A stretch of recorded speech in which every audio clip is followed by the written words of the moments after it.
السلام علیکم ورحمۃ اللہ وبرکاتہ۔ ان الحمد للہ والصلاة والسلام علی رسول اللہ وآلہ وصحبہ ومن والاه۔ عزیز طلباء، السبع المعلقات محاضرہ نمبر 7 میں آپ کا استقبال ہے۔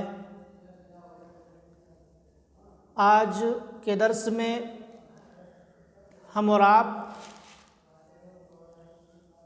صرف 3 اشعار پڑھیں گے، اس لیے کہ یہ اشعار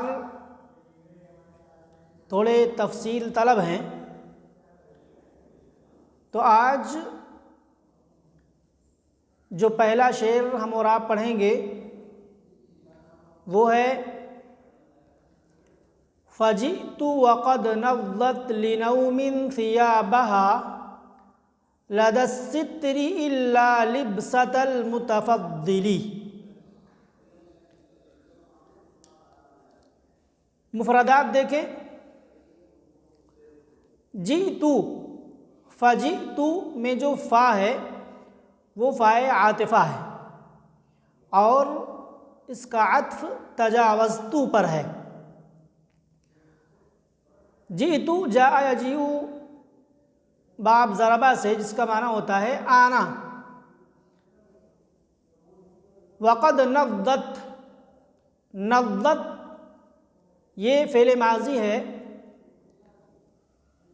اور واحد مؤنث کا صیغہ ہے۔ نض ینض باب ضربہ سے، یا آپ اسے نضا ینضو یعنی بغیر تشدید کے تخفیف کے ساتھ بھی پڑھ سکتے ہیں، نصرہ کے ساتھ۔ اس کا معنی بھی وہی ہوتا ہے، اتارنا، اور ثوب صلہ کے ساتھ کپڑے اتارنا۔ نوم کا معنی ہوتا ہے نیند، ثیاب ثوب کی جمع ہے۔ لدى الستری، ستر کا معنی ہوتا ہے پردہ، چلمن، جمع استار۔ الا لبسۃ المتفضل، لبسہ لباس کا مفہوم رکھتا ہے اور المتفضل کا مطلب ہوتا ہے زائد۔ دونوں ملا کر کے جو ایک مفہوم اس کا بنے گا وہ ہے لبسۃ المتفضل، وہ کپڑا جو رات میں پہنا جائے، نائٹی جس کو کہا جاتا ہے، جس کو نائٹی کہا جاتا ہے، نائٹ ڈریس آپ کہہ سکتے ہیں۔ شب خوابی کا لباس، لباس شب خوابی، شب خوابی کا لباس جس کو کہا جاتا ہے۔ ترجمہ دیکھیں۔ شاعر نے کہا فَجِئْتُ وَقَدْ نَضَّتْ لِنَوْمٍ ثِيَابَهَا لَدَى السِّتْرِ إِلَّا لِبْسَةَ الْمُتَفَضِّلِ۔ شاعر نے کہا کہ میں آیا اس حال میں کہ اس نے پردے کے پاس، چلمن کے پاس اپنے کپڑوں کو سونے کے لیے اتار دیے تھے، سوائے نائٹی کے، سوائے نائٹ ڈریس کے۔ تو فائے عاطفہ ہے اور تجاوزتو پر اس کا عطف ہے۔ مفہوم کیا ہوگا؟ شاعر نے کہا کہ میں پہرے داروں کو کراس کر کے، پار کر کے اور جماعت سے گزر کر کے میں اندر آ گیا، جبکہ وہ پہرے دار میرے قتل کے حریص تھے اور چپکے سے مجھے قتل کر دینا چاہتے تھے۔ کب آیا؟ جب ثریا ستارہ آسمان میں بالکل ظاہر ہو چکا تھا۔ جب میں آیا تو محبوبہ کی حالت کیا تھی یہ بیان کر رہا ہے۔ تو کہہ رہا ہے فجیتو، جیتو فعل ہے اور اس میں انا کی ضمیر پوشیدہ فاعل ہے اور وہ ذوالحال ہے، واو حالیہ ہے۔ قد نضت فعل ہے اور ہیا کی ضمیر فاعل ہے، محبوبہ کی طرف لوٹ رہی ہے۔ لنومن جار مجرور مل کر کے نضت کا متعلق ہے، اور ثیابہا، ثیاب مضاف اور ہا مضاف الیہ، مضاف اور مضاف الیہ مل کر کے نضت کا مفعول بہ ہے۔ لدى الستری، لدى مضاف اور الستر مضاف الیہ جس کا معنی ہوتا ہے پردہ، چلمن، تو مضاف اور مضاف الیہ مل کر کے یہ ظرف ہوا اور یہ متعلق ثانی ہے نضت فعل کا، اور ثیابہا یہ مستثنی منہ ہے اور الا حرف استثناء ہے، اور لبست المتفضلی یا لبست المتفضلی یہ مستثنیٰ ہے۔ شاعر نے کیا کہا؟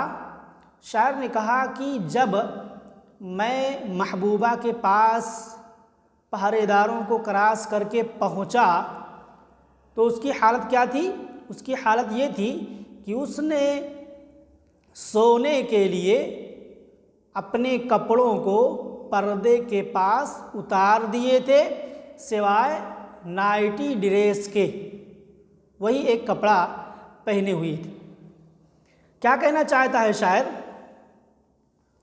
شاعر یہ کہنا چاہتا ہے کہ جب میں رات کو چھپتے چھپاتے محبوبہ کے پاس پہنچا تو وہ چلمن کے پاس میرے انتظار میں تھی،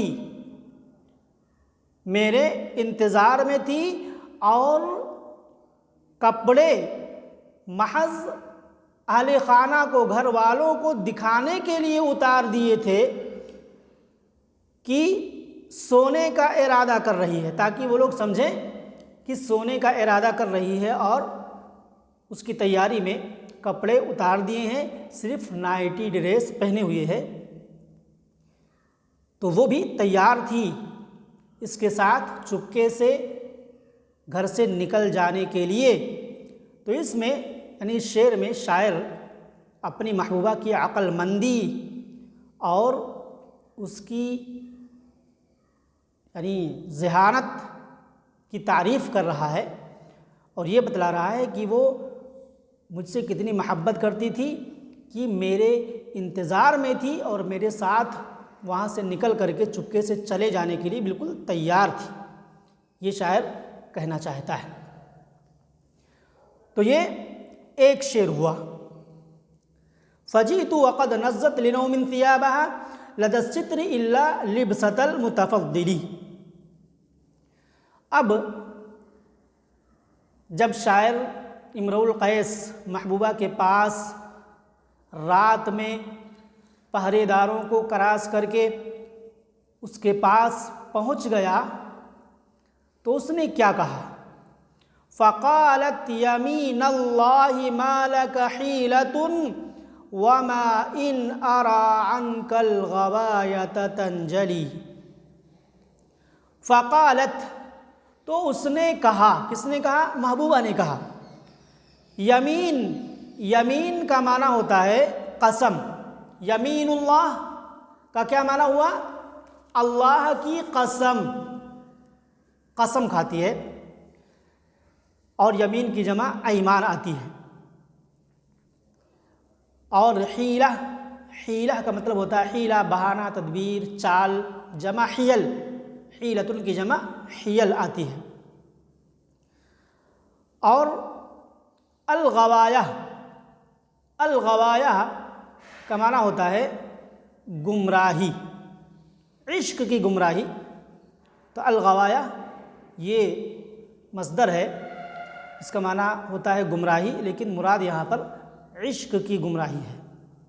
غوا یغوی باب ضربہ یضرب سے آتا ہے، اور تنجلی انجلا ینجلی، انجلا جس کا معنی ہوتا ہے دور ہو جانا، چھٹ جانا، دور ہو جانا، چھٹ جانا۔ تو کیا کہا شاعر نے؟ فقالت یمین اللہ یا یمین اللہ دونوں پڑھ سکتے ہیں، ابھی اعراب بتلایا جا رہا ہے۔ فقالت یمین اللہ ما لک حیلۃ وما ان ارى عنک الغوایۃ تنجلی۔ فقالت تو اس نے کہا اللہ کی قسم تیرے پاس کوئی حیلہ نہیں ہے اور میں نہیں سمجھتی کہ گمراہی تجھ سے ختم ہوئی ہے یا گمراہی تجھ سے ختم ہوگی، دور ہوگی، یعنی عشق کی گمراہی۔ ہاں، فقالت تو قالت میں ہی ضمیر سے مراد محبوبہ ہے، اور یمین اللہ یا یمین اللہ دونوں پڑھ سکتے ہیں، یمین اللہ اور یمین اللہ دونوں پڑھ سکتے ہیں۔ یمین کے نون پر اگر نصب پڑھتے ہیں تو فعل محذوف ماننا پڑے گا۔ اصل عبارت کیا ہوگی؟ اقسمو، اقسمو فعل محذوف ماننا پڑے گا، اور یا احلفو، حلف یحلفو سے احلفو تو پھر مفعول مطلق ہو جائے گا اور اس کی بنا پر منصوب ہوگا۔ اقسم یمین اللہ یا احلف یمین اللہ، یہ اصل عبارت ہوگی۔ اور اگر مرفوع پڑھتے ہیں، رفع کی حالت میں پڑھتے ہیں، تو مبتدا محذوف کی خبر ہوگی۔ کیا اصل عبارت ہوگی؟ ای یمینی یمین اللہ، یمینی یمین اللہ، یہ اصل عبارت ہوگی۔ ما لک حیلۃ ای ما حیلۃ لک، اور وما کے بعد جو ان ہے وہ ان زائد ہے، ان زائد ہے، اور ارا فعل ہے، اور عن کا عن حرف جر اور کاف مجرور جار مجرور مل کر کے یہ تنجلی جو لاسٹ میں فعل آ رہا ہے اس کا متعلق ہے۔ اور الغوایہ، الغوایہ منصوب کیوں ہے؟ اس لیے کہ ارا فعل کا مفعول بھی ہے، ارا فعل اور انا ضمیر پوشیدہ فاعل ہے، الغوایہ مفعول بھی ہے، اور تنجلی فعل اور ہیا کی ضمیر جو الغوایہ کی طرف لوٹ رہی ہے وہ فاعل ہے۔ اب تنجلی کو ارا کا دوسرا مفعول بھی کہہ سکتے ہیں، یا یہ کہ الغوایہ سے حال مان سکتے ہیں، الغوایہ سے حال بھی مان سکتے ہیں۔ تو یہ شعر کا ترجمہ اور اس کا اعراب آپ کو بتلایا گیا۔ ما لک حیلۃ، تیرے پاس کوئی حیلہ نہیں ہے، اس کا دو مفہوم ہو سکتا ہے۔ ایک مفہوم تو یہ کہ محبوبہ کیا کہہ رہی ہے کہ اب تجھے ٹالنے کا میرے پاس کوئی حیلہ اور بہانہ نہیں ہے۔ کیوں؟ اس لیے کہ تو اتنے خطرے مول لے کر کے یہاں پہنچ گیا ہے، تو تجھے اب ہٹانے کا، تجھے ٹالنے کا میرے پاس کوئی حیلہ نہیں ہے، یہ ایک مفہوم۔ دوسرا مفہوم یہ کہ اگر تو اس وقت یہاں گرفتار ہو گیا، پکڑ لیا گیا، اور اہل خانہ گھر والے جاگ گئے، تو تو اپنے یہاں آنے کا کیا بہانہ اور کیا حیلہ بنائے گا اور ان سے بچ پائے گا؟ یہ دوسرا مفہوم ہے، اور دونوں مفہوم لیا جا سکتا ہے، دونوں مفہوم صحیح ہے۔ تو ترجمہ ایک مرتبہ اور دیکھ لیں۔ فقالت یمین اللہ یا یمین اللہ ما لک حیلۃ وما ان ارى عنک الغوایۃ تنجلی، محبوبہ نے کہا اللہ کی قسم تیرے پاس کوئی بہانہ نہیں ہے، یا تجھے ہٹانے کا میرے پاس کوئی حیلہ اور بہانہ نہیں ہے، اور میں نہیں سمجھتی کہ عشق کی گمراہی ابھی تجھ سے دور ہوئی ہے یا کبھی تجھ سے دور ہوگی، ختم ہوگی۔ جب تو اتنے خطرات مول لے کر کے یہاں پر پہنچ گیا، اس قدر تو فریفتہ ہے، تو آخر میں تجھے اب کیسے دفع کر سکتی ہوں، اور تجھے ہٹانے کا میرے پاس اب کوئی حیلہ اور بہانہ نہیں رہ گیا۔ یہ محبوبہ نے کہا۔ اب کیا ہوا؟ آگے شاعر کہتا ہے خرجت بها تمشی تجر وراءنا على اثرینا ذیل مرت مرحلی۔ مفردات دیکھیں پہلے۔ خرج یخرج کا معنی ہوتا ہے نکلنا، اور باصلہ کے ساتھ کسی کو لے کر کے نکلنا، کسی کو نکالنا۔ تو با جو ہے یہاں پر با للتعدیہ ہے، متعدی کا معنی دے رہا ہے۔ اور مشی یمشی کا معنی ہوتا ہے چلنا، یعنی اپنی چاہت سے ایک جگہ سے دوسری جگہ کی طرف چلنا۔ جر جرو کا معنی ہوتا ہے باب نصرہ سے، جس کا معنی ہوتا ہے کھینچنا۔ جر جرو کھینچنا، گھسیٹنا۔ اور ورا پیچھے، علی اثرینا، اثر کا معنی ہوتا ہے نشان قدم۔ قدم کے جو نشان بنتے ہیں چلنے کے بعد، اس کو اثر کہا جاتا ہے، جس کی جمع آثار آتی ہے۔ اور ذیل، ذیلن کا معنی ہوتا ہے، ایک معنی ہوتا ہے دم، ہر چیز کا آخری سرا، اور یہاں مراد ہے دامن۔ ذیلن کا معنی دامن، ہر چیز کا آخری حصہ، جمع اذیال اور ذیول آتی ہے۔ اور مرت، مرت کا معنی ہوتا ہے چادر، اون کا ہو جسے عورت پہنتی ہے، اونی چادر ہو یا اور کوئی چادر ہو تو اس کو مرت کہا جاتا ہے، جس کی جمع مروت آتی ہے۔ اور مرحل، مرحل کا مطلب ہوتا ہے منقش، یعنی وہ چادر جس پر نقش و نگار تصویریں بنی ہوئی ہوں۔ اور رحل سے یہ بنا ہوا ہے اس لیے خاص طور سے وہ چادر جس پر کجاوے کی تصویریں بنی ہوئی ہوں، یا یہ کہ اگر اسے مرجل پڑھیں جیم کے ساتھ تو اس کا معنی ہوگا کہ وہ چادر جس پر انسان کی، آدمی کی تصویریں چھپی ہوئی ہیں۔ تو ایسی چادر کو مرت مرحل یا مرت مرجل کہا جاتا ہے۔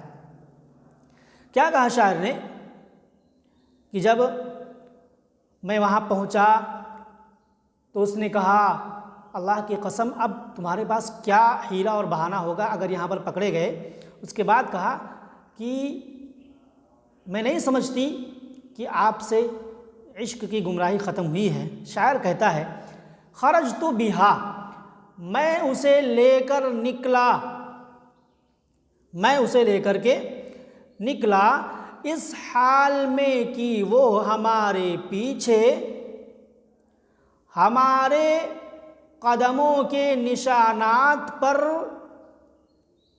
منقش چادر کے دامن کو گھسیٹتی ہوئی چل رہی تھی۔ میں اسے لے کر کے نکلا اس حال میں کہ وہ ہمارے پیچھے ہمارے قدموں کے نشانات پر منقش چادر کے دامن کو گھسیٹتے ہوئے چل رہی تھی۔ یہ شاعر نے کہا۔ تو خرجتو فعل ہے، انا کی ضمیر فاعل ہے، اور ذوالحال ہے۔ اور بہا میں، بہا یہ جار مجرور مل کر کے خرجہ کا متعلق ہے، خرجتو کا متعلق ہے۔ اور تمشی، تمشی فعل اور ہیا کی ضمیر فاعل، یہ پورا جملہ حال ہے، تمشی حال ہے۔ اور تمشی میں جو ہیا کی ضمیر پوشیدہ ہے وہ ذوالحال ہے، اور تجر وراءنا علی اثرینا یہ پورا جملہ حال ہے۔ تجر فعل ہے، یا کی ضمیر فاعل ہے، وراءنا مضاف اور مضاف الیہ مل کر کے ظرف ہے، علی اثرینا یہ بھی جار مجرور مل کر کے متعلق ہوگا، متعلق ثانی، اور تجر فعل ہے، اس میں یا کی ضمیر فاعل ذوالحال ہے، تجر فعل یا کی ضمیر فاعل ذوالحال نہیں فاعل، اور ذیل مرتن مرحل، ذیل مضاف، مرتن موصوف اور مرحل صفت، موصوف صفت مل کر کے مضاف الیہ ہوا ذیل مضاف کا، اور ذیل مضاف اپنے مضاف الیہ سے مل کر کے کیا ہو گیا؟ تجرو کا مفعول بہ ہوا، تجرو کا مفعول بہ ہوا۔ اور بعض نسخوں میں خرجت بہا تمشی کی جگہ امشی ہے، تو خرجت میں جو انا ضمیر ہے وہ ذوالحال اور امشی حال ہوگا، یہاں پر تمشی ہے، خرجت بہا تو پھر تمشی حال ہوگا۔ تو شاعر نے کیا کہا؟ کہا کہ میں اسے لے کر کے نکلا، وہ چل رہی تھی اس حال میں کہ ہمارے پیچھے قدموں کے جو نشانات بن رہے تھے اپنی منقش چادر کی دامن کے ذریعے سے اسے گھسیٹ کر کے ان کو مٹاتی جا رہی تھی۔ تو اس میں شاعر یعنی اس شعر میں شاعر اپنی محبوبہ کی چالاکی، ہوشیاری کو بتلانا چاہتا ہے، اور وہ محبوبہ اپنی چادر کے پلو زمین پر گھسیٹتی ہوئی چل رہی تھی۔ کیوں گھسیٹ کر کے چل رہی تھی؟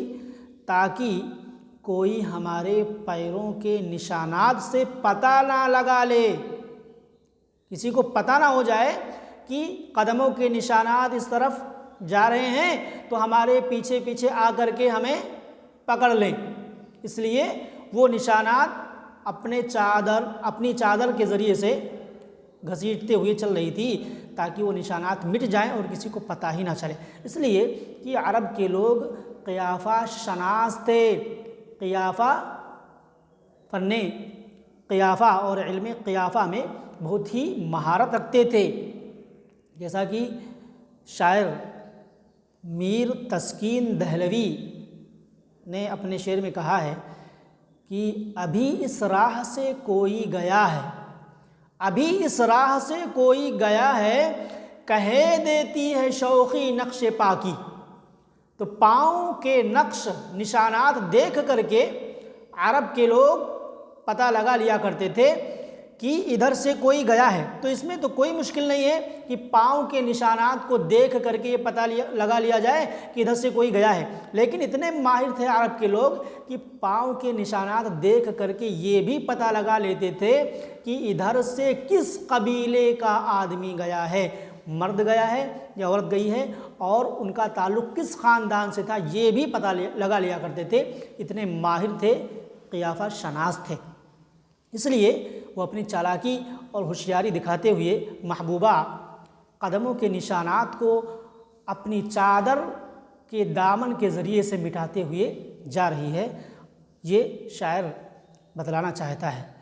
تو آج کے درس میں ہم نے 3 اشعار پڑھے، اور میں نے پہلے اشارہ کیا تھا صرف 3 اشعار پڑھے جائیں گے، اس لیے کہ بہت ہی تفصیل طلب ہیں۔ انشاءاللہ باقی اشعار اگلے درس میں پڑھے جائیں گے، اس لیے کہ اگر آگے پڑھیں گے تو پھر بعد والے شعر کا اگلے والے شعر سے تعلق ہے، اس لیے اور بھی پڑھنا پڑے گا، لہٰذا کم ہی صحیح لیکن سمجھ کر پڑھنے کی کوشش کریں۔ اللہ رب العالمین سے دعا ہے کہ اللہ رب العالمین ہمیں پڑھنے کے ساتھ ساتھ سمجھ کر پڑھنے کی توفیق عطا فرمائے۔ ھذا وباللہ التوفیق، والسلام علیکم ورحمۃ اللہ وبرکاتہ۔